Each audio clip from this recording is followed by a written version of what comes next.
let me introduce you to a new book by Simon Bown, Verified Near-Death Experiences.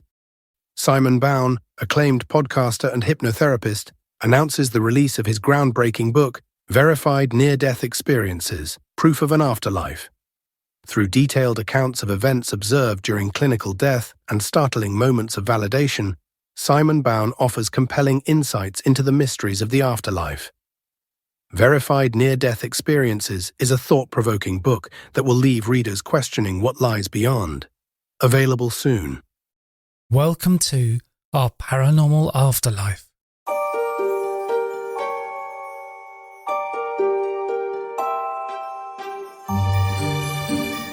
This is episode 164 of Paranormal Stories. This episode I'm reading from Matt McKay's book, Lessons from the Afterlife. When I have guests on my podcasts, I read their books to work out questions for the episodes. When reading these books, I always find such amazing information that never makes it into the podcast. And here, I get a chance to give you a peek into the book. I've put a link to the book in the show notes, and I did seek permission to record this extract, and the author kindly said yes. So I'll be reading from chapter 3, which is titled The Nature of a Soul. And this is what Matt has written. The one consciousness, all, created the universe in which to learn, but there were limits to what it could learn as an observer.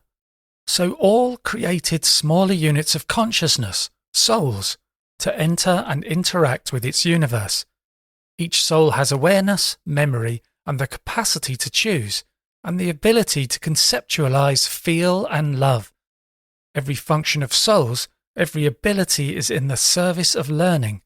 Learning is the soul's purpose, and it is a sacred, unswerving mission. Souls cope with every vicissitude, illness, loss, survival needs, overwhelming impulses and emotions, desire, social and interpersonal struggles, the forces of nature, threats in every form, physical and emotional pain, and the endless friction of coping with an impermanent world. Souls learn how to live in the physical world, but also how to love in it, and how to find and make beauty, another form of love, in every moment. Each soul has an identity, which is essentially everything it has learned in its existence. But each soul also belongs to all, remains a part of the one consciousness, the collective awareness that includes all things. What souls learn lasts forever. Everything we learn as souls, both in the physical universe and the spirit world, stays with us forever. Our knowledge and wisdom continue to deepen, and everything we learn becomes part of the knowledge and continuing evolution of all. In each lifetime, we are like bees venturing out from the hive in spirit. Instead of nectar, we collect knowledge and wisdom. We learn, and what we learn we share with all. This is our purpose, our work. The physical challenges of incarnation. Earth and the human body are notoriously challenging. Young souls in their first incarnations struggle to master and control the bodies they enter. The nervous and limbic emotional systems can be highly reactive. Cravings for pleasure, substances, and sexual desire can overcome the soul's efforts to control and direct the human body. Overcoming the urge to other. The hardwired bias towards tribalism divides the world into good, us, and bad, them. Destructive urges to attack the bad other are especially difficult to manage for young souls. A mere thought that labels someone as bad is often enough to unleash anger and a desire to punish or attack. Good-bad judgments dehumanize, disconnect, and are the main source of evil. On Earth, we have to learn how to love in the face of each of these challenges. A soul's missions. As a soul prepares to incarnate, there are always two missions. The first mission is how to love while encountering loss, hurt, and adversity on the physical plane. The second mission is more specific and personal for each soul.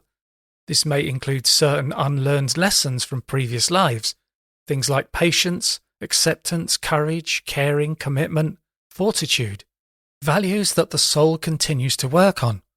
Or it may be learning the means to navigate and face particular challenges. The soul's personal mission often includes specific goals for what the soul will do or create in this lifetime. We come to our lives and our planet with a clear lesson plan. Even when we fail, we accomplish the most important thing, to learn. But often, in crucial moments during incarnate life, we make choices that may be new, that push us past old, limited patterns, and it is then we feel a spiritual peace, a rightness that reminds us of why we came here. Lessons from choices. The world is a playing field on which to make choices. There is no choice but to choose. We are here to watch each moment and choose what to do in response. Guides and loved ones on the other side whisper their support to help us navigate, but we must encounter the outcomes from our choices alone.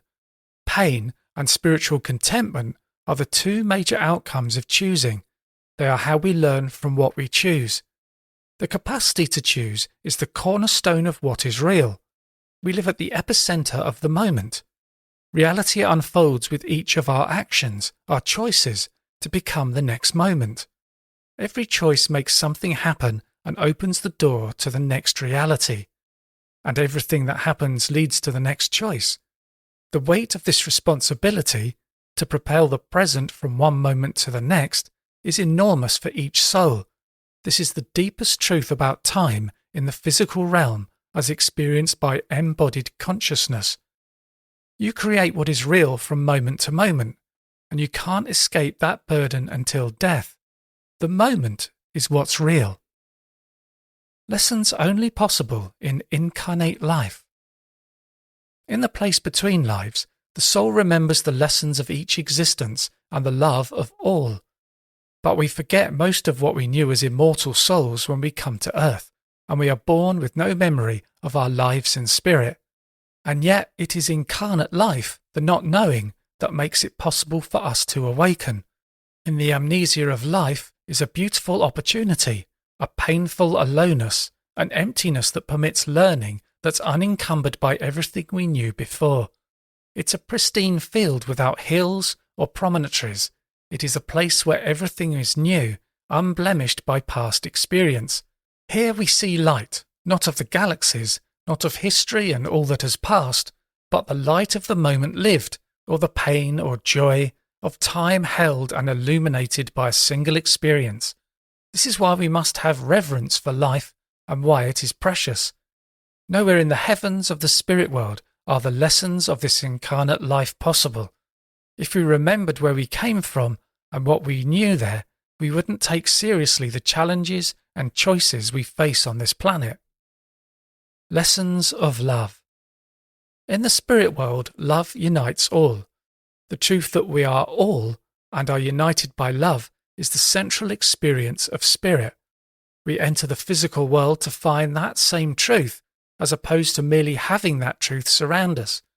The truth you arrive at, the truth you discover on earth, makes the light of love burn brighter. On earth, that truth is earned over millennia through the struggles and learned wisdom of billions of souls. It is polished by striving, by the pain of loss and the collapse of civilizations. It is polished by each act of love, each step beyond the boundary of self, until it is a brilliant light that can be seen by all, until it is a light that is all. So we are not here merely to learn what is already known. We are here to create a new truth, and in doing so make it brighter than all the light in the universe. One way to understand this is through the metaphor of the perfect family. If you were a child in a perfect family, you'd grow up surrounded by love and support. You'd live at peace, completely taken care of. Then you grow up, go out into the world, and try to make a family like that yourself.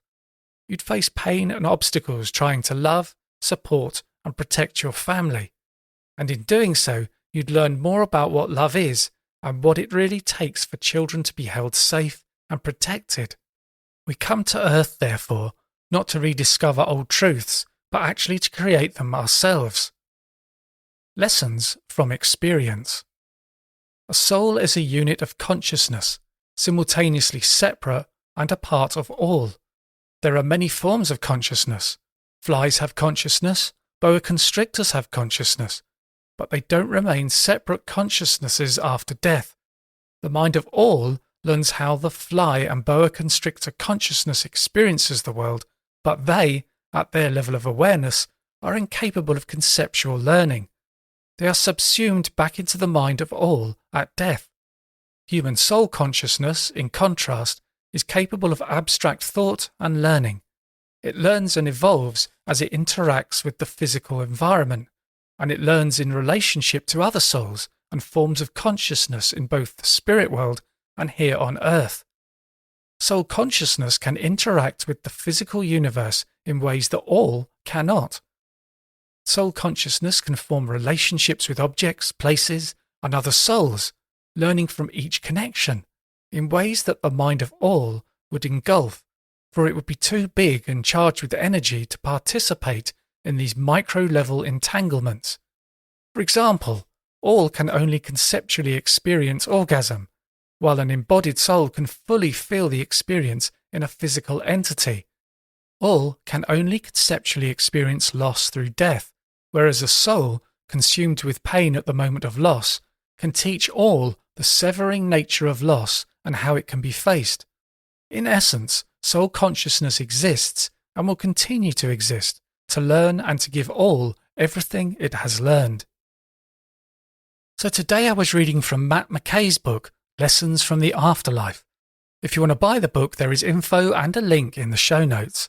And a great way to support the podcast is to listen to the extended episodes on Patreon. If you want to give the extended episodes a try, there is a 7-day free trial. Just go to patreon.com/paranormalafterlife or click on the button on my homepage at pastliveshypnosis.co.uk. And just so you know, if you're a patron, you get a 25% discount when you book a past life regression session with me. And I'm offering a free consultation call, which can be booked on my website. And if you enjoy the podcast, please leave a review and be sure to subscribe on Apple Podcasts, Spotify, or via your favourite podcast app to make sure that you don't miss out on any episodes. And thanks for listening.